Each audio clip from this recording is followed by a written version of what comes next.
Hello everyone, welcome back to Pakistani Pakistani reaction. Reaction. आज हम जिस वीडियो पे रिएक्ट करने वाले हैं उसका टाइटल है Bangladesh issue, Mamata Banerjee west Bengal violence war in Bangladesh, MD Yunus in Mohammad Yunus in China. तो ये जो है ना, बांग्लादेश से रिलेटेड कुछ न्यूज़ पिछले दिनों से बहुत ज़्यादा चर्चा में है। एक तो यार वो जो ट्रांसशिपमेंट उनकी बंद हो गई थी, जिसके बाद उनको हैवी लॉस भी हुआ। मतलब वो चाइना जाके कुछ बोल के आए और फिर इंडिया वालों ने जो है उनको जवाब असल दिया। में ना हुआ ये कि वो ना सेवन स्टेट का नाम सुना हुआ ना, वो उनको कह रहे थे कि ये लैंड लॉक्ड एरिया है। तो जो इंडिया ने ना उनको लैंड लॉक्ड एरिया कर दिया बांग्लादेश को।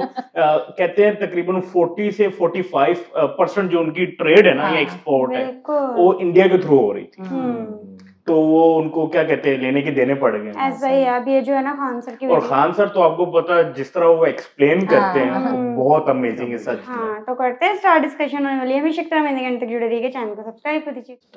जय हिंद। देखिए, भारत के बगल खान में सर ये पटना। म्यांमार है। अब बहुत जल्दी यहाँ एक युद्ध शुरू होने वाला है। म्यांमार में यहाँ एक नया देश का निर्माण करने की योजना है जो इसके निचले भाग राखाइन से स्टार्ट होगा।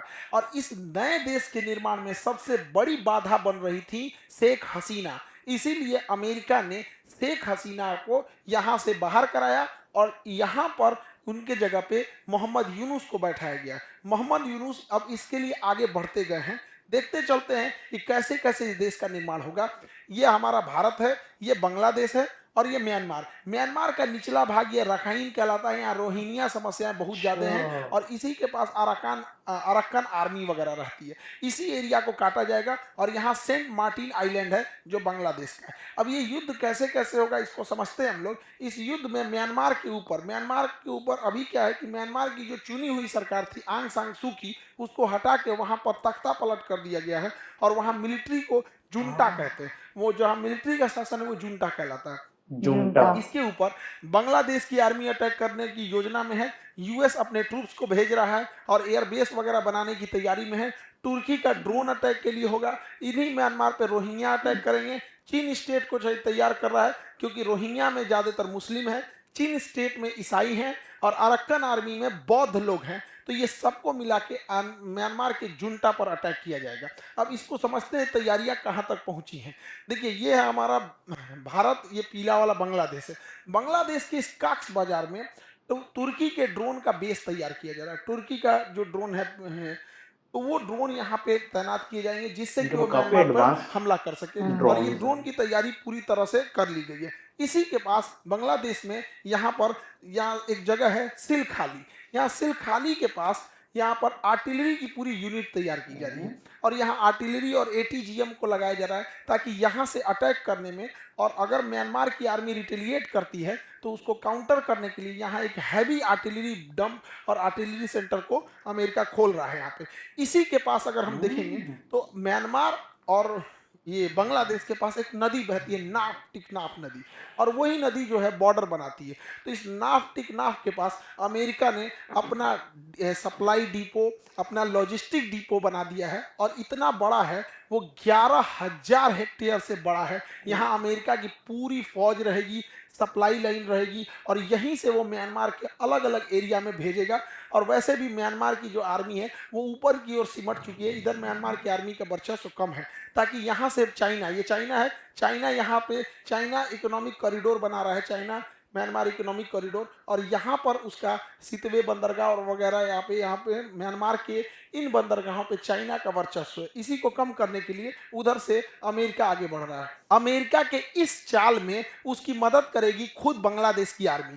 यही कारण है कि बांग्लादेश जो है वो देखेंगे तो चाइना को, रसिया को समझाने में लगा हुआ है। एक और बांग्लादेश के प्रधानमंत्री चाइना जाते हैं और दूसरी ओर बांग्लादेश के जो सेना प्रमुख हैं वो रसिया जाते हैं ताकि उन लोग को चीज़ों को संभाल सके वो लोग। और बांग्लादेश की 3 डिवीजन रेडी है इस युद्ध में लड़ने के लिए, 10 डिवीजन, 17 डिवीजन और 24 डिवीजन, जो अटैक कर देगी यहाँ पे। और मोहम्मद यूनुस को इसीलिए भेजा गया है अमेरिका के काम को पूरा करने के लिए और यहाँ पर एक क्रिश्चियन मेजोरिटी का देश बनाने के लिए इन लोग को यहाँ पर भेजा गया है। और यहाँ पर जो स्वयं म्यांमार के अंदर, क्योंकि म्यांमार में तख्ता पलट है, म्यांमार की सरकार जो चुनी हुई सरकार थी आंग सान सू की वो जेल के अंदर है। सेना जो जुंटा कहते हैं उसके पास बहुत कम हिस्सा बचा हुआ है।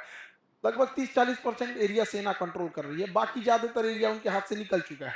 अब इसमें क्या है, रोहिंग्या है, रोहिंग्या अटैक करने वाले हैं। और चीन स्टेट जो रोहिंग्या मुस्लिम है, अराक्कन में ज्यादातर बौद्ध हैं और चीन स्टेट में ईसाई हैं। ये तीनों मिलकर जुंटा को पीछे ढकेल देंगे। जुंटा का मतलब हो गया कि जो म्यांमार की आर्मी है। अब जब जुंटा पीछे हटेगी तो ये चाइना से, जो चाइना और म्यांमार इकोनॉमिक कॉरिडोर हो रहा है, इसके पे बहुत बड़ी बाधा आएगी और इसको अलग करके ये लोग एक देश बनाने की योजना में है। जमीनी स्तर पर इसकी हकीकत भी देखने को मिलने लगी है।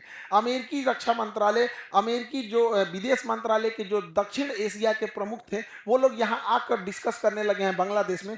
और बांग्लादेश की जो मिलिट्री कंटोनमेंट है, जो छावनी है, वहाँ पर अमेरिकी खुफिया विभाग और अमेरिकी सचिवालय से आवागमन बढ़ गया है। और खुद म्यांमार के जो जुंटा है, जो सेना प्रमुख है, उन्होंने एक्सेप्ट किया है कि हम 1,80,000 रोहिंग्यों को वापस लेंगे, 1,80,000 रोहिंग्यों को वापस लेंगे। बढ़िया है भाई। भारत को भी इसी लगले यहाँ से जो रोहिंग्या बांग्लादेशी आए हैं कि उन लोगों को भी भेज देना चाहिए। जाओ भाई, जहाँ से आए हो, भारत में क्या लिया है, यहाँ अपने 150 करोड़ लोग रह रहे हैं, हमारे यहाँ अपने जनसंख्या की समस्या है। भारत को इससे बेहतर मौका नहीं मिलेगा, क्योंकि भारत के अंदर अभी जो बांग्लादेशी और रोहिंग्यों की समस्या है, क्योंकि हम लेके कहां जाएंगे? अगर हम उसे डिपोर्ट कर देंगे तो कहां पे करेंगे? कोई देश जल्दी एक्सेप्ट नहीं करेगा और जेल में रखा जाएगा। अगर 2-3 लाख आदमी को जेल में रखा जाए, अगर जेल में एक टाइम का खाना का जो 50 रुपया भी खर्चा जोड़ा जाए, 2 टाइम मिला के 100 रुपया, तो सोचिए एक दिन में 2 लाख लोग के लिए 100 रुपया खर्चा हो जाए, तो यहाँ टैक्स पेयर का पैसा किसी को बैठे बैठे खाना खिलाने में चला जाएगा। तो डिटेंशन सेंटर कहीं से प्रॉफिटेबिलिटी नहीं होता है। अमेरिका कैसे डिपोर्ट कर करके भेजने लगा, वैसे मोदी जी को भी यहाँ भेजना चाहिए। और यही टाइम है कि हमें अपने सिलीगुड़ी का ये जो एरिया है और त्रिपुरा को एरिया में, जब वो इस एरिया में बिजी रहे, तो हम लोग को भी यही समय है ताकि अपने और युद्ध करके और अपना एक्सपेंशन किया जा सके। भारत का ध्यान भटकाने के लिए कि भारत कहीं अपने लिए कोई मतलब आगे का काम न करने लगे, एक्सपेंशन न करे, मोहम्मद यूनुस चले जाते हैं चाइना में और चाइना में जाके चाइना को उकसाते हैं भारत के एंटी में और कहते हैं कि बांग्लादेश के एकदम ऊपरी भाग में, यहाँ लाल मुनीर हाट एक जगह है, वहां पर एक बंद पुराना अंग्रेजों के जमाने का एयरफोर्स स्टेशन है। तो लाल मुनीर हाट स्टेशन को दोबारा चालू करने के लिए ये चाइना से कहते हैं ताकि भारत का ध्यान भटकाया जा सके। लेकिन भारत को केंद्रित रहना है कि अपनी समस्या जो बांग्लादेशी और रोहिंग्या समस्या, इसी लगे इधर भेजना है। हालांकि अभी इसमें कोई बहुत बड़ी चर्चा नहीं हुई है, लेकिन ये चाइना को निमंत्रित कर रहे हैं और भारत का ध्यान भटकाए ताकि इस मुद्दे से भारत का ध्यान भटक सके। यहाँ एक बंदरगाह नाम है उसका मोंगला बंदरगाह। तो मोंगला पोर्ट को ये बांग्लादेश जो है, मोहम्मद यूनुस चाइना को ऑफर कर रहे हैं कि आप मोंगला पोर्ट को डेवलप कीजिए और वहां अपनी नौसेना का एक बेस बनाइए। अब भारत को जो है इस पे अपने बांग्लादेश अब बहुत डिस्टर्ब करने लग रहा है। अब इसको अगर नहीं बोला जाएगा तो ये मन बढ़ जाएगा, क्योंकि शेर का दहाड़ना जरूरी भी है, वरना जंगल के कुत्तों को लगने लगेगा कि राजा वही हो चुके हैं। अब छोटा मोटा इलायची दाना बराबर देश हम लोग को अगर आंख दिखाते रहेंगे तो कई घड़ी हम लोग कहेंगे वसुधैव कुटुंबकम, कुटाई भी जरूरी है, भय बिना कुटाई भी जरूरी ये है। बांग्लादेश इस तरह से कर रहा है। भारत को डाइवर्ट करने के लिए और एक अच्छा मौका गंवाने के लिए पाकिस्तान भी कहीं कम बाधा नहीं लगा रहा है। पाकिस्तान हमारे कश्मीर को तो अनस्टेबल कर ही दिया है, आतंकवाद भेज के, इंसर्जेंसी भेज के, घुटपैठ या पत्थर चलाओ, ये करो वो करो, धार्मिक उन्माद फैला दो, अमरनाथ यात्रा पे तो कभी वैष्णो देवी यात्रा पे उत्पाद मचा दो। कश्मीर को कितना अशांत कर दिया। इतना ही नहीं, ये पाकिस्तान जो है ये पंजाब को भी अनस्टेबल कर दिया। पाकिस्तान ने ड्रोन के मदद से तथा स्मगलिंग के मदद से इतना ज्यादा अफीम, गांजा और जितने भी मादक पदार्थ थे उसको यहाँ सप्लाई करने लगा, क्योंकि अफीम का जो उत्पादन होता है वो पाकिस्तान, अफगानिस्तान, ईरान, इन तीनों देशों जो एक पास होते हैं, जैसे गोल्डन क्रेसेट कहते हैं, 3 देश पाकिस्तान, अफगानिस्तान और ईरान, यहाँ से इजीली मिल जाता है। इस बहाने इन्हें पैसे भी मिल जाते हैं और एक बड़ा राज्य को चौपट कर देते हैं। आज पंजाब की एक बड़ी समस्या हो गई है, वहां अब शराब और गुटखा से ऊपर लेवल हो गया है और वहां इंजेक्शन लेके ऐसे मारो, नशा में एकदम पड़े रहो। ये पंजाब के भविष्य के लिए चिंता की बात है और ये हमारा इंटरनल वजह से नहीं हो रहा है, ये एक्सटर्नल पाकिस्तान की चाल है, नहीं बुझा रहा है। तो पाकिस्तान इन 2 चीजों में तो सक्सेस हो गया। अब पाकिस्तान की अगली चाल है कि उसने कश्मीर और पंजाब को अनस्टेबल करके अपनी ISI के थ्रू अपने खुफिया जो स्लीपर सेल है और अपने ये जो मोहम्मद यूनुस से मिलकर, आप गौर कीजिएगा तो वक्त विधेयक जैसे आया तो भारत को डाइवर्ट करने के लिए और मौका का फायदा उठाने के लिए इस एरिया में हिंसा बढ़ गए, जो खास करके जो बांग्लादेश से सट के एरिया है। और हमारा बंगाल जल गया यहाँ पर। ये किसकी चाल है? ये हाँ, इंटरनल। वेस्ट देखिए देश बंगाल। में जब कोई इंटरनल समस्या हो और उस समस्या को हम लोग को तो संजीदगी से लेना चाहिए, लेकिन जब अगर कोई विदेशी की वजह से इतनी बड़ी घटना हो तो सारे एजेंसी को इसमें सतर्क रहने की जरूरत है। इन लोग की चाल है इस चीज को, इस एरिया को अनस्टेबल करने के लिए। और हम लोग क्या कर रहे हैं? अब देखिए ये एरिया अनस्टेबल हो रहा है। जो लोग मणिपुर के बारे में बड़ी बोल रहे थे, मणिपुर जल रहा है, मणिपुर ये हो रहा है, अभी बांग्लादेश के मैटर पे, पश्चिम बंगाल के मैटर पे तो चुप है। और जिनको पश्चिम बंगाल की बड़ी चिंता थी वो तो अभी देखिए मणिपुर अभी भी जल रहा है।